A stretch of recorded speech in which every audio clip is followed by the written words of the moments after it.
இன்றைய தேவ பிரசன்னம். பிரியமான தேவனுடைய பிள்ளைகளே, இன்றைய தேவ பிரசன்னத்தில் நுழைந்து கர்த்தருடைய வார்த்தைகளை தியானிப்போம். அப்போஸ்தலர் நடவடிக்கைகளின் புஸ்தகம் 22ஆம் அதிகாரம் 16ஆம் வசனம்.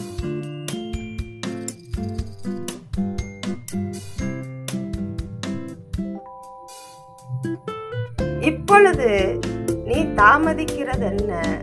நீ எழுந்து கர்த்தருடைய நாமத்தை தொழுது கொண்டு ஞானஸ்நானம் பெற்று உன் பாவங்கள் போக கழுவப்படு என்றார். ஆமென்.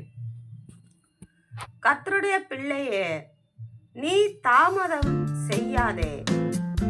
கர்த்தர் உன்னை கொண்டு பெரிய காரியங்களை செய்ய போகிறார். நீ மனம் திரும்பு, நீ எழுந்து வா. ஆமென். கர்த்தருடைய நாமத்தை பற்றிக்கொள். கர்த்தர் உன்னை விடுவிப்பார். ஆமென். உனக்காக தன்னுடைய இரத்தத்தை இந்த பூமியிலே சிந்தின தேவன் உன்னை ரட்சிக்க வல்லவராயிருக்கிறார். ஆமென். கர்த்தருடைய பிள்ளையே, கர்த்தரை தேடு. உன் பாவங்கள் போக்கப்படும், உன் அக்கிரமங்கள் நீக்கப்படும். ஆமென்.